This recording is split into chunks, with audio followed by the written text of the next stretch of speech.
One. Well, hey, Dave Melinda here, Positive Polarity Podcast. Hope things are going awesome for you this week. I got a great question for you because you most likely have this department in your company. Maybe it's you, but it's a HR type of thing, and I'm really excited to unpack this. And so the question is like when you think of HR, what comes to your mind? And I want to unpack this with somebody that's in deep into the field. So I'm honored to be hanging out with Kate Cobbs. How are you today? Hi, Dave. I'm great. I'm honored to be here.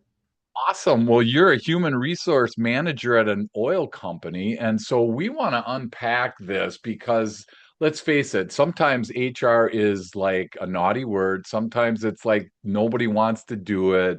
Sometimes in smaller companies, nobody does do it. So, how did you get interested in HR? Let's kind of start there, Kate, if we can. Yeah, so I actually had a really great HR manager back in the day, and that was my very first insight to human resources and what they do. They Okay. saw the potential in me, they wanted to develop me, and they just took genuine interest in me, which I thought was amazing. I haven't really had a leader do that, let alone somebody who Sure. wasn't even my direct supervisor.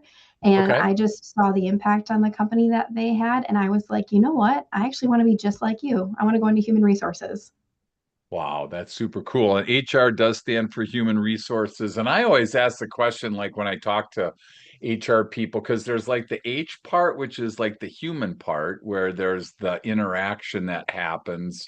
And then and these are my definitions, so I might be way off, but the resource side seems to be more like the tax work, the insurance, more like the paperwork and the employee handbook and that. Do you have a preference for yourself? Do you like the human side? Do you like the paperwork side? Do you like both? What kind of really attracted you to that once you got that exposure? I really like both sides of it, Dave. I Okay. love that HR provides like a unique role within organizations because we do get to wear both the hats, but also many other hats. And I just really like that aspect. It really gives me the variety in my job. So you're a people person. So if somebody was thinking HR for their future, do they really is I'm assuming interacting is a big part of your day in the company that you're with now and in some of the roles that you've had in the past, I'm assuming. Is that correct? Oh, absolutely. I mean, you'll hear from people at different organizations that, oh, the communication sucks. There was no communication on this, X, Y, and Yeah. Z. You hear that everywhere. And that's Yeah. really something that I took personally. And I really try my best to almost over communicate, meet people where they are. Hey, is an email better than a phone call, better than a message? So that's something that I really strive to do is really focus on my communication. And I'm guessing then that people on your team, I mean, HR can be so wide and broad. How do you like decide? I mean, how would a average business owner or someone on the team, how do they know what's included in HR and what's not? I'm always confused by like what is actually included in that. How do you define that for yourself? Oh gosh, that's a good question. Sometimes organizations look at human resources as like the dumping ground. Like, oh, we have this Okay. miscellaneous task, HR it is. Oh, we have this little project, HR it is. There it And is. I'm a team player, so as long as I have the capacity, sure, I will take it on. But Yeah. I think really just defining the roles and communicating those, right? It all gets rooted right back into communication. Who owns what? Who does what? Um, and if you are proactive in that regard, you're going to know who to go to for what. And that's a great way to put it. And I think that there's a word that's been used all over the place and it's culture. And I'm assuming sometimes I feel like HR's in charge of it. Sometimes I think the leadership is, sometimes I think everybody is. So I'm just curious, like, Kate, where do you land on culture and who do you feel in a company is the person or group that is kind of spearheading the culture in a company? A culture really extends to just about everybody. everybody has a take in culture. It's not just Yeah, HR. I think that's a very big stigma that HR owns culture, and yeah. we'll be the leaders of it for sure. Like we're the leaders of a lot of initiatives, but we also need buy-in from all levels of the company. So HR is, I like that they kind of are, they're definitely involved in the culture. Do you run into people, Kate, that say we don't have a culture or they don't know what their culture is or it doesn't seem important to them? Do you run into those types of people, whether in your job or in any of the organizations that you're involved with? Oh, yes. I mean, you hear all of that. I feel like that's a big buzzword right now is culture. Sure. Yeah, Um, and every company has a culture. I mean, you can say it doesn't have one, but that really is the culture of the company is that you feel like right. it doesn't have one. Yeah. Um, but yeah, you're going to hear that everywhere, and it's really kind of building some type of culture to have a positive one within your organization. And how do you define culture? Because I think you bring up a great point. Some people say we don't have one, and that's their culture is we don't have one, whatever that looks like. How do you define that then for the listener today? I would say that really varies depending on your organization. Because every organization is going to want to strive for something different, and every Okay. organization is built up of different people that value different things. I think your culture could be rooted in your values and your mission statement. Okay. So I think having a strong mission statement, having supporting values, but also having employees that believe in those and support those and live those out as well is going to give you a positive, impactful culture. So here's like a weird question. Like if somebody's on a team and they don't like buy into the culture, like that seems to be like a kiss of death almost. That almost feels like that's the beginning of the end. I mean, if I'm on a team and I don't buy into the culture of the company, I can't imagine how do I stay there long? Or what advice would you have for someone listening today that is not in alignment with the company culture, whether they're right and the company's wrong or whatever? I'm just curious, when you don't have alignment, how would you coach that person that came to you and said, Kate, I'm just not in alignment with this culture? What options do we have? Yeah, that's definitely a tough situation to be in. And I feel like it's everywhere, right? There's always that one person. Sure. I'm a real big, like, let's talk through this. Like, let's Okay. talk about this. Like, let's just get it out there.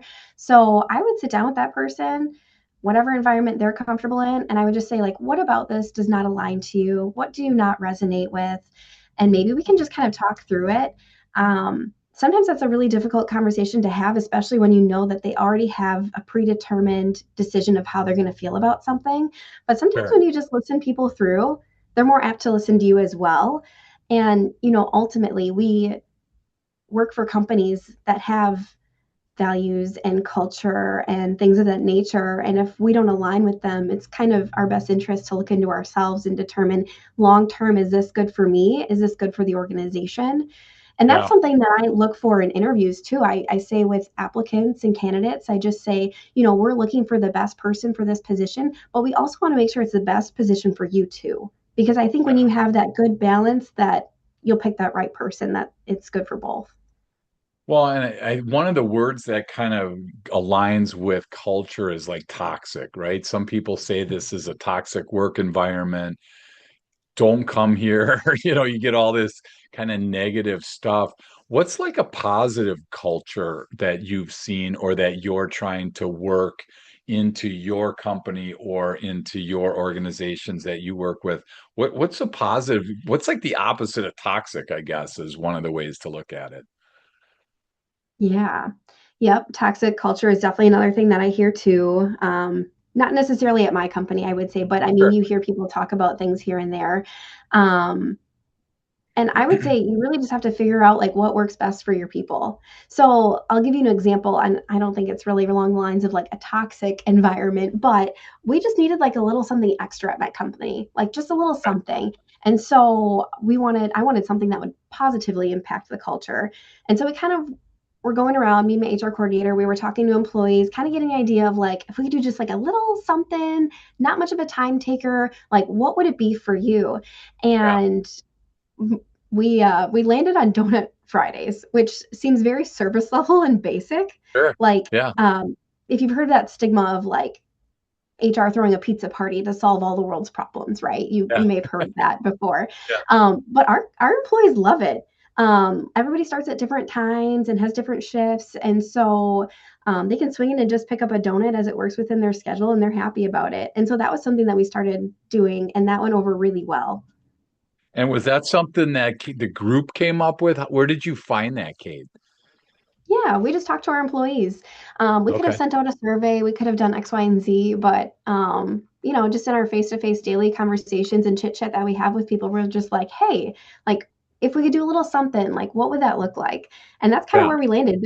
I think somebody threw it out and we just happened to be in a big group discussion and everybody else was like, yeah, I'd like a donut to end the week. Like what a sweet little treat. Yeah. Wow. Well, and I'm guessing that there's going to be people listening that are like, oh my gosh, we don't, that's not healthy. Or I know you're majorly into fitness and nutrition. So was there like that thought for you, like, this isn't the healthiest? Maybe we should do fruit Fridays or something like that, or vegetable Fridays? Not Oh nearly as gosh. fun, but I'm just curious, how do you like decide something that's going to try to accommodate everybody in the group?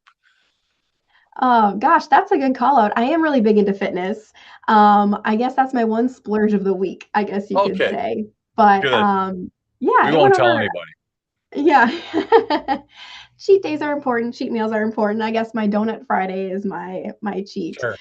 Yeah, But yeah, I mean, sometimes it's guess and check. Sometimes it's trial and error because you might roll something out and think it's the best thing and it turns out it's not well received. And that's sure. fine. That's where you go back to the drawing board. You figure out, okay, what else could we do? What else was on our list? Do we need to go back and get more detail? Do we need to go and get to know our employees a little bit better to know what works and then re-roll out and say, hey, we listened, X, Y, and Z didn't work. This is what we're doing now. So Sure. it could be, Sure. yeah. Wow, that's pretty cool. And I'm just curious, I want to sneak back to you mentioned interviews. Is that a big part of your day? Is and your job in HR? Is HR generally involved pretty heavily in the interviewing of people, whether it's to hire or the exit interview side? Are you guys pretty involved in that process? I would say human resources typically oversees the interviewing part. At my current company, we do things a little bit different. We have a lot of senior leadership. And so when I first started here, I recognized some areas of what could be improved and some areas that they're doing really well. And I essentially pulled management into one room and we did a mass training and there was a new law that had come out too, so I wanted to kind of give some information on that. And we're at many different locations in Wisconsin, so I wanted everybody's attention. I wanted to draw them in, so we're getting together, we're getting in this room, we're going to collaborate. But I did a mass training and I went over interview tips and tricks because Okay. I can't be at every interview when we're widespread across Wisconsin. Sure. Sure. So I gave them the tips and tricks and we did interview practice. A lot of people caught on really well and they were respectful to laws and not going to ask questions out of the realm. But obviously you got to do some spot checks and make sure everything's well. But Yeah. I more or less oversee certain aspects of HR. And when Okay. it comes to interviewing, I really only get involved or step in if it's more those like skilled or administrative roles, management roles, things of that nature. Some of our entry level positions, I really don't sit in those. I give Sure. the empowerment to managers, Okay. especially the ones that have been around 20 plus years, that they know how to do that. They don't need HR holding their hand. And I think that they appreciate that because it's Sure. it's a respect thing, right? Like I know that they're going to do the right thing and they respect that I'm not going to be micromanaging them or holding their hand through the process. Well, and I think there are I go back to your tips for this. Are there any that kind of pop to your head? Tips on interviewing? Because let's face it, everybody listening has either interviewed somebody or been interviewed in their career. So everyone's kind of always looking for any angle, any little extra added value. So are there anything that pop into your brain that you talked with your team about that you feel comfortable sharing? Ooh, I would say I kept it honestly pretty dry, more or less like don't ask the questions, "Oh, are you gonna have a family soon? Oh, are you Uh, pregnant?" Like, obviously those are no-nos. sure. Um, but I always like for people to start out by introducing themselves, and I Okay. like to keep it very informal. Okay. Which is not, especially for like a skilled position or a management type role. I know that's not very common. You want to keep things formal, good impressions. But I find that people are more relaxed, answer questions better, and I'm able to see who they are under that interviewee if I can just get Sure. them to take down that guard. So I just Sure. try to get them, hey, tell me a little bit about yourself. We can keep this informal. We can keep it a little bit conversational. As long as you hit on the big questions and as long as you can get a real good indication if they're going to be a good performer, that's really what you're out to look for. Okay. So do you have a kind of a checklist of things previous or prior to the interview that you're looking for? Because it seems or is each job so different that it's pretty custom, at least in your experience? Is there a few things you're always looking for, or does that vary by position? Yeah, I would say it's a little bit of both. We have certain criteria like needs to have high school diploma, but obviously for maybe a staff accountant position, we're going to look that they have like a bachelor's in accounting or a related field. So that's kind of where Okay. it can vary a little bit. Um, yeah, I would say for the most part, we kind of know what we want when we're looking into it. And that's from digging into who was previously in the role, what were their Sure. strengths, what were their weaknesses, what do we envision this role to look like? And then as we're interviewing, we see if they hit any of those points. Gotcha. That's awesome. So we're going to take a quick break. When we come back, I want to try to transition to like talent development because I think that like now let's just assume we hired somebody and now, now what do we do with them and what is HR's involvement with that? Because sometimes it feels like HR is more I'm there if you need me and rather than being more intentional. So we're going to take a break. When we come back, I just have some questions about talent development. So we'll be right back. Welcome back. Honored to be hanging out with Kate Cobbs, an HR manager at a Wisconsin oil company. We absolutely love talking with people that are on the front lines, that are doing it day by day. And it's so cool to kind of get a look behind the sheet, so to speak, because we don't necessarily always think about all the things that are involved in HR.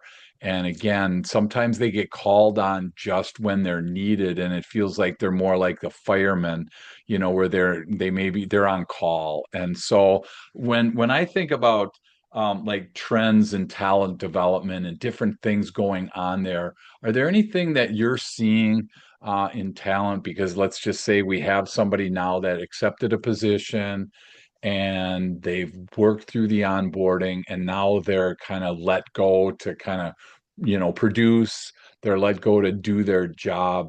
Do you then still stay involved with them in HR, or is it more like call me if you need something type thing? Where do you stand on that? I am really big on creating great working relationships with people.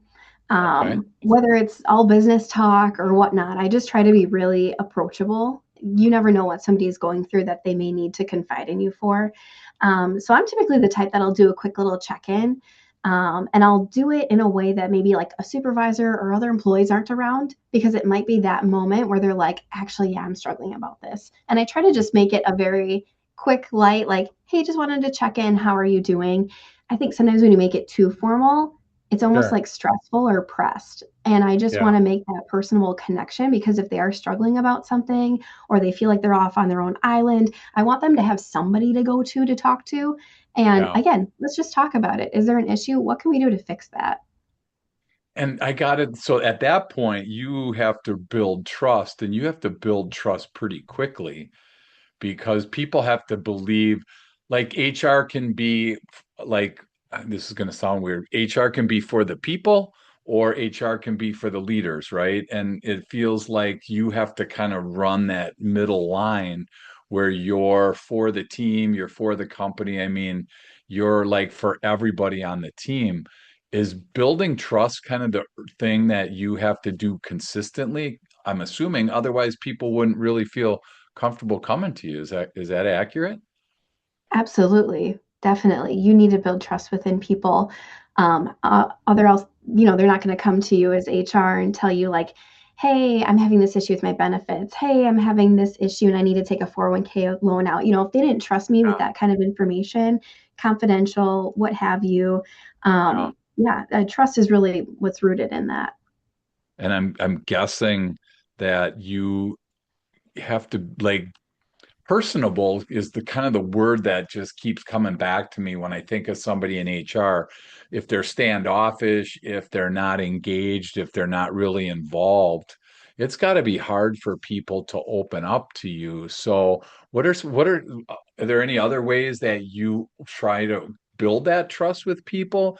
Because if I don't know you and you're my HR contact and I met you for the first time today, when I'm going to actually unload something on you, I might not feel comfortable doing that if I didn't know you ahead of time. So are you out and about talking to a lot of people on a consistent basis, being very visible, or are you more behind the scenes waiting for them to check in with you?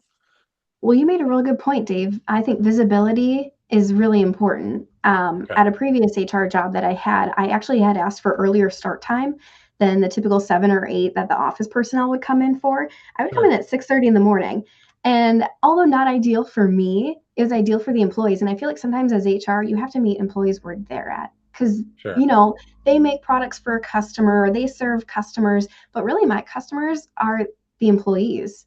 And so I would get there at 6:30, and one of the first things I would do is hit the floor. I would take a lap around the floor, see if anybody has questions, stop in. I could follow up if I needed something, and people would see me. So hopefully they would find me approachable in that regard. I've yeah, even worked at companies before where I actually asked to work on the floor before hitting my office. And I wanted them sure, to see, like, hey, I'll do the tough work. I want to learn your yeah, job. I want to understand your pain points too. And when you take an interest in people, they're typically going to get that trust and that respect back. And so for several weeks, I actually worked out on the production floor before ever hitting okay, my office. And they didn't necessarily know I was HR. So it was yeah, a really good perspective for me because they thought I was just another production worker on the floor. So I heard all the gossip, all the pain points, and I took all of that with me when I jumped into my role in the office. And I was like, what can I do to better this? Because it's going to dial back to that trust in HR. It's going to dial back to that culture that we talked about, and it's gonna impact so much more than just what the root cause is at hand.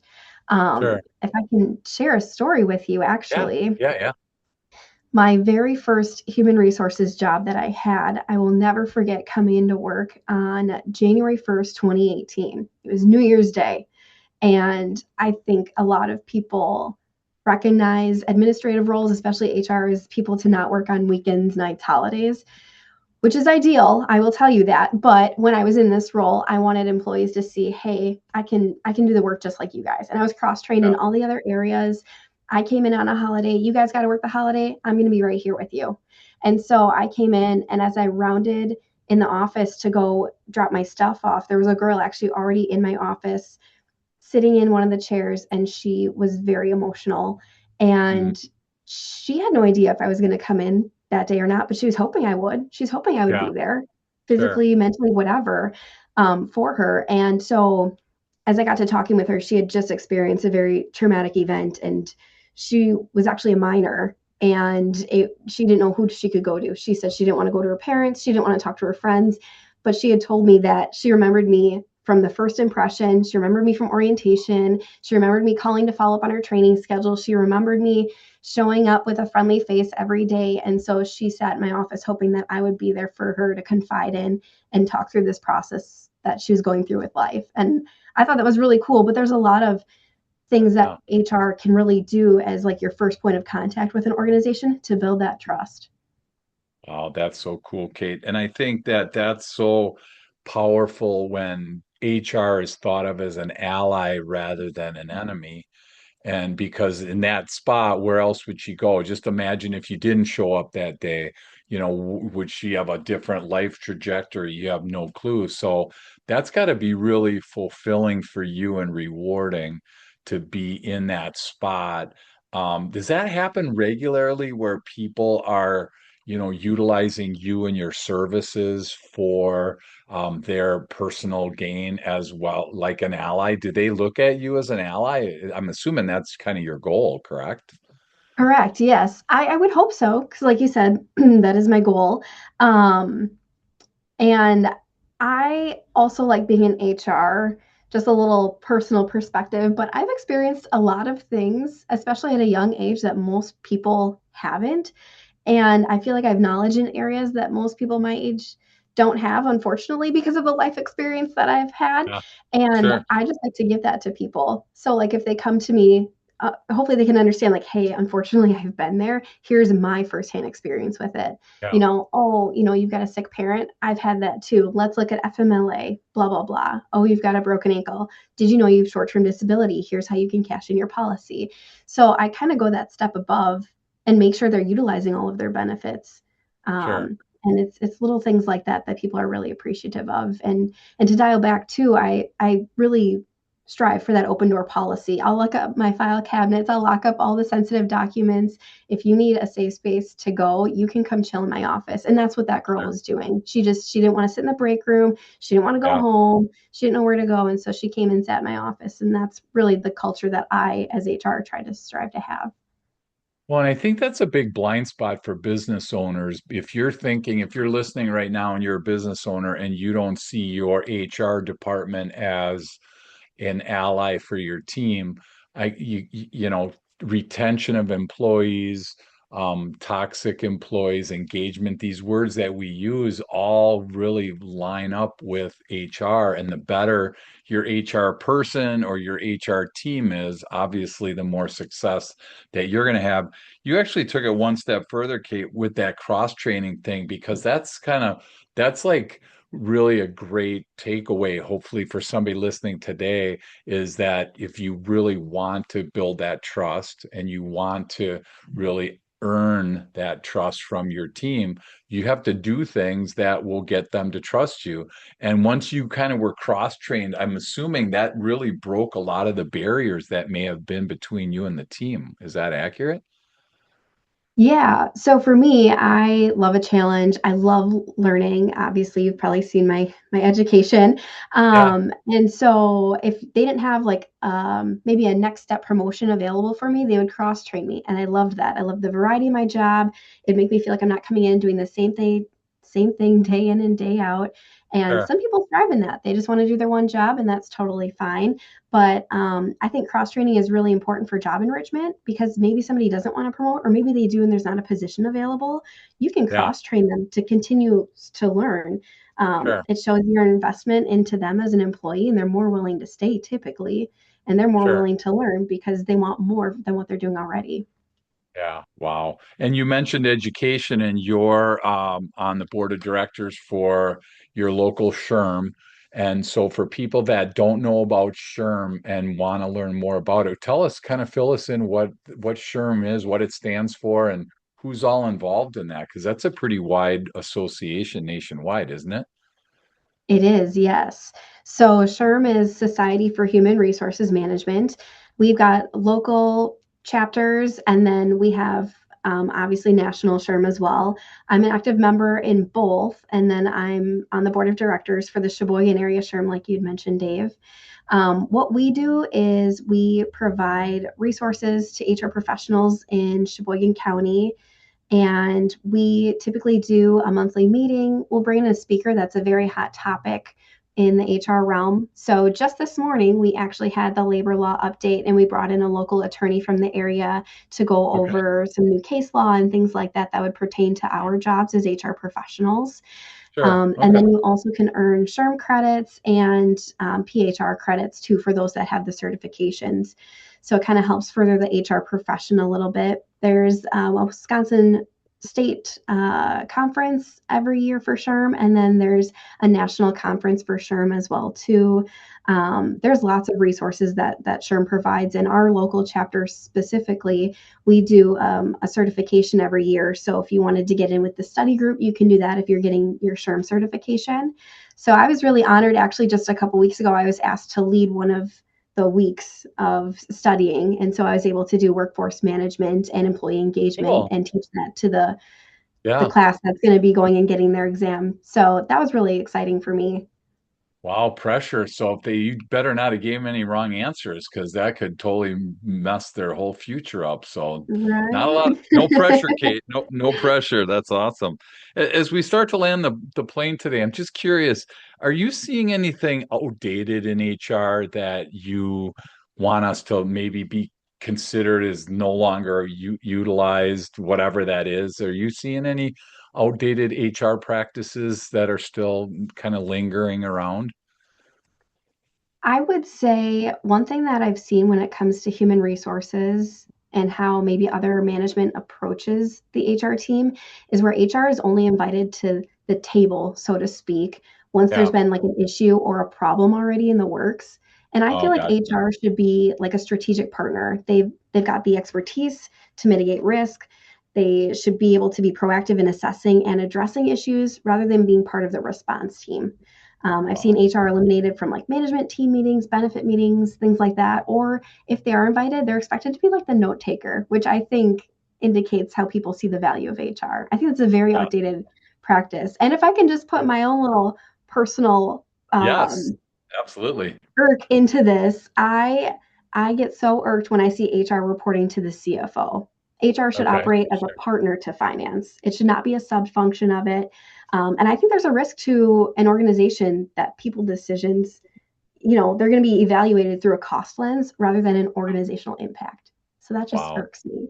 No, that's well, hey, that makes a ton of sense. And I really like the proactive versus reactive, which is kind of like what I was trying to get to earlier, but that's a great way to put it is, you know what, HR should be, needs to be proactive, staying on the cutting edge of everything, as opposed to reactive, waiting until something happens. It's kind of like safety. If you wait until something happens to have safety, it's already too late. So safety Right, all day long out in the floor, out in the plant, out on the job site, wherever it is being proactive. And that's reactive is actually a mistake. It's a failure at that point because something bad probably happened. So I think for business owners and entrepreneurs around the world listening right now, that's a great way to put it is just be more proactive in that spot. So great, great spot. Maybe that was our tip of the day. Maybe you have another one, but I'd love to hear your tip of the day because, again, HR tips are just so valuable for companies. So, what would your tip of the day be today, Kate? well, if it's okay, it's not necessarily centered around HR. I just like to Yeah, give a blanket statement kind of tip. for sure. And I don't like to involve religion just in general, but think about Sure. this in whatever sense that resonates with you. Higher Yeah. power, due to faith, whatever. Yep. But when I was younger, my mom would always say to me, God gives his toughest battles to his strongest soldiers. Ah, And I thought it was ironic because um, I'm a sergeant in the Wisconsin Army National Guard, but my mom never wanted me to serve. It was just yeah. a phrase that she would say to me a lot. And as I alluded to earlier, I've been down some really tough paths earlier in life. Sure. And some people might not even experience some of the things that I've unfortunately had to overcome, but I did overcome all of them. And I'm always on the lookout for my next challenge. I keep pushing myself and developing myself. And sometimes these things come without warning, Uh, but I know I can handle it because I've handled everything up to this point. So I sure. wanted other people to know that they're stronger than they think. And it's true. I believe everything happens for a reason, whether the challenge or the problem, whatever it is you're facing, I believe is meant to be yours and that you will get through it, no matter how hard. You just got to keep Wow. going. So cool. Well, first of all, thank you for your service. That's fantastic. We love Well, to thank you. acknowledge that. That's fantastic there. And you, for being in your early 20s, you've been through way too much. So, like, holy cow, that's congratulations on all the accomplishments that you've had. on things. And your mom is right. I sometimes think, hey, can I take the day off, Lord? I don't really want to fight this one today. Can I just take the Right. day off? So, that's super cool. One If thing I people want, love, oh, go ahead. oh, can I jump into like, I know I look younger than what I am, but I'm totally in my mid 30s. Oh my gosh, I would have never guessed it. I was thinking I you're know, I no, love it too. Don't put my age in there. nope. Hey, we'll cross that off, Dana. Don't let anyone just let But everyone think she's still in her 20s. but I get that a lot and I love it. So hopefully when I'm 60, I look like I'm like 40. So Yeah, exactly. That'll be perfect. That's so cool. So if people want to learn more about you, Kate, if they have a question about HR that we maybe didn't cover, or maybe something that you said sparked someone wanting to connect with you, what would be the best way for someone to connect with you? I would say the best way to connect with me is look me up on LinkedIn. That's Okay. probably the best way. Yeah. Awesome. And it's Catherine and it's Cobbs, Kobs. So if you look that up, most likely you'll find Kate. And again, are you able to be connected through Sheboygan Sherm either? Is that a spot or not? I didn't know if you have different ways that you can connect through that as well. We do have our Sheboygan area website, but I don't know that Okay, there's any contact information on there. There is gotcha. a treasurer's email address that you could connect with me with, but I would say probably Perfect. LinkedIn is probably best. Awesome. Perfect. Send me a So connection hey, request. I'd love to connect and network. yeah, no, I love it. And I think again, there's so much here. When you think HR, it gets so custom so quick because everybody looks at it different. So it's always enjoyable to hear from somebody that's doing it on a day-to-day basis. And again, you're knee deep in it every single day. And so I just wanted to say thank you again for your service and thank you for putting humans so high. It's so awesome because there's not a lot of times that humans are put above profit or above profit sharing or above the board of directors. The team seems to kind of always be lagging behind. And so I think that the ally that HR is something that we need to continue as business owners to appreciate. So I just wanted to say thank Absolutely. you for thank you for investing the time with us today. And again, for people listening, rather than jump into your next podcast or jump into your next activity, just take a minute and just kind of think about your HR company or your HR team or your HR person, whether you're outsourcing it, whether one person's doing it or you have a team, and just make sure that they really are considered an ally for the team. And if you're unsure, ask the team, hey, how do you rate our HR department? Because I feel like that would be a great discussion. It'd be a great spot to be able to really improve your team because teams love to have people rallying around them. They love to get the attaboys. They love to get the connection, like Kate said. So again, thanks for hanging out with us today. And I'm excited to continue to watch where your career takes you. And again, thanks for all your time today. Yeah, thank you, Dave. I was really glad that I was able to be on the podcast. So thank you.